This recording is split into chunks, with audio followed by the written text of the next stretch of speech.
So for today's podcast, James, the big question is debating just for politicians?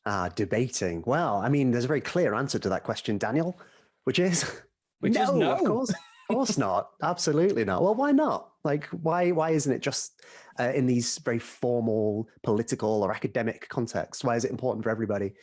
Well, basically, it's a part of everyday life to have an opinion and to debate it with someone. It doesn't have to be in the House of Commons for it to be classed as a debate. I mean, we could have a debate right now over, I know, which is the better sandwich, BLT or club. Club sandwich, absolutely. But that's not a debate. That's just comparing two opinions. No, a debate, it's an interesting thing, isn't it? Because it's a life skill, isn't it, really, to be able to persuade other people. And you see it all the time in things like negotiations, job interviews, university admissions, like all sorts of things. There's an element of persuasion and debate and negotiation that happens. So you can see it in all different elements of life, which I think is really interesting. I would say one way that debate is really important nowadays, and I don't know what you think about this, Dan, is things like social media and with the internet, debating has taken on a whole new dimension. I mean, what would you say about that? Yes, it's a new dimension, and it's not a very nice dimension, generally speaking, as it's you get the impression with everyone who has, say, putting it nicely, a debate, but really it's quite argumentative, and there's no skill to the debate. There's no back and forth. There's no listening, understanding, retorting. It just seems like I'm right. No, I'm right. It's become a shouting match, hasn't it? There's no skill involved a lot of the time. The thing is about debating is there's a bit of an art to it, isn't there? Which we'll talk about a little bit later on, because there are different techniques and ways and methods that you can use to persuade somebody. So we will talk about that later. Because yes, we're talking about the internet. The internet is it's a bit of a shouting match at the moment, you could say, and everyone has an opinion, and everyone's on Twitter and Facebook. But yes, it's become a very, very important part of everyday life, hasn't it, really? Very much so. And I feel it's because social media, like you say, has become a bit of a shouting match. It does take away the skill that you were speaking of, where body language, eye contact, gestures is all a part of that skill.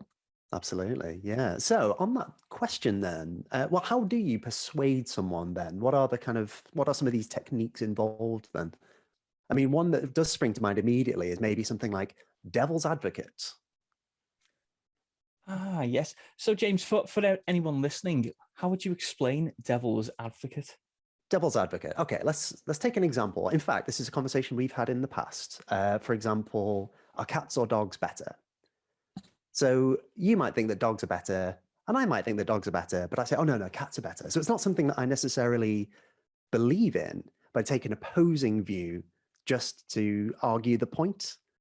So it's taking devil's advocate is it's taking an opposing point of view, even though it's not something you might necessarily believe in. So that's one way you can stretch out different arguments, and you can really tease out some of the deep issues and concepts behind the argument. So devil's advocate is a really good one. I mean, I guess another thing is making a coherent, well-structured argument. I mean, is it important to have structure when you're kind of arguing a point? I think so, because if you're listening to someone argue their point and they are coming at it from every which way, like jumping from topic to topic and point to point, it's hard to follow, and it's hard to, in that sense, really get on board with their point if they're not coherent. Yeah, I think sometimes it's difficult to follow the flow of ideas when it's jumping between different points and, what's this person talking about? I don't know. Yeah, so I definitely say that kind of a coherent and structured argument is if you're trying to persuade someone, it's a good idea. Yeah, absolutely. What else is there? What about refuting someone else's point of view? A retort. Very important. It's, as a debate wouldn't be a debate without a retort or a refute, because otherwise it'll just be one person just spilling their facts at you. Yeah. So, I mean, can we just clarify exactly what we mean by retort? So retort for me would be a counter. A counter, yes. Yeah, absolutely. So, for example, if I said, I think cats are better because they are clean. And I would say, I disagree. I don't think cats are clean because of fair balls. Yes, exactly. Yeah. So it's a counter to the point that is made by the opposing person. So yeah, it's a good skill to be able to master the art of the retort. Yeah. Now, there's something else that I find, this is something I find absolutely fascinating, Dan. And I know that in some schools, they actually teach some of these skills as part of critical thinking and debate classes. Part of making a really good retort is spotting something called a logical fallacy. Now, I thought what might be fun is if we do a little bit of a quiz here, Dan. I'll give you some examples of logical fallacies, and you have to tell me what's wrong, because a logical fallacy is a mistaken belief based on bad reasoning, bad logic. Okay. So, for example, if I said to you, Dave is ugly, Dave is ugly, therefore his ideas are completely wrong and invalid. What would you say the problem is in something like that? Well, I'd say that looks has nothing to do with his opinion. Yes, right, exactly. And this is what's so fascinating. And you see it all the time in online comments sections. And it's something called an ad hominem attack. So you attack the person, but you don't necessarily attack the argument. Ah. And it's, yeah, so if you're really good at debating, you'll be able to spot that and say, that's bad arguing there, bad logic. It's a logical fallacy. So that's one really good example. What about if I said something like, oh, all my classmates are buying these new trainers, therefore they must be the best. Is there a problem with that one? Yes, because popularity doesn't confirm quality. Absolutely, yeah. So this is a really fascinating one called the bandwagon fallacy, and that's exactly what you just said. That just because something is popular doesn't necessarily mean it's good. And yes, if you can spot a bandwagon fallacy, then that's clever reasoning and good argumentative skill.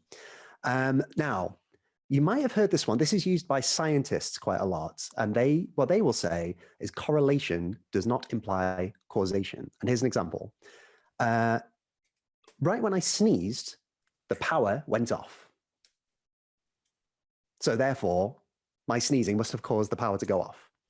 What's the problem there? What's the issue? Well, the issue there is the two have absolutely nothing in common except great timing. Yes, it's a coincidence. Exactly. Yeah. And a lot of people use this sort of thing as a logical argument, and it's just nonsense. It's like saying, well, the rooster crowed before sunrise, therefore the rooster caused the sun to rise. No, nonsense. But yes, it's a good thing to be able to spot, definitely. And here we go, Dan. I've got one more for you here. Dogs are good pets. Coyotes are dogs. Therefore, coyotes are good pets. No. No, perhaps not. I mean, I would not recommend anyone having a coyote as a pet dog. No, that would be the sweeping generalization fallacy. Yes, and a practical imitation of that is cats are lovely to pet. I'm going to go pet this tiger. Exactly. Yes. Sweeping generalizations. Yeah. So there are absolutely hundreds of these logical fallacies. There are, if anyone's interested, they can look them up. But there are lots, and they're very interesting to know about, and very interesting to kind of spot, especially if you're on online comment sections or anything like that. So yeah, being able to sort of navigate through these tricky argumentative techniques are really good examples of critical thinking skills, and yeah, it's very interesting as part of a debate. Yeah, it's fantastic. I have not heard of many of these things before, so it's been very educational. It's quite good fun as well, Dan. Yeah, and I think we've easily proven there that debating isn't just for politicians. Absolutely, yes. No, it's an important part of everybody's lives, and everybody. This is quite an important thing. I think everybody should work on being able to make a good argument and being able to debate in a clever, logical, good way. So that's what I'm saying. Find your English voice with iqglobal. Go to our website www.iqglobal.com to find out more.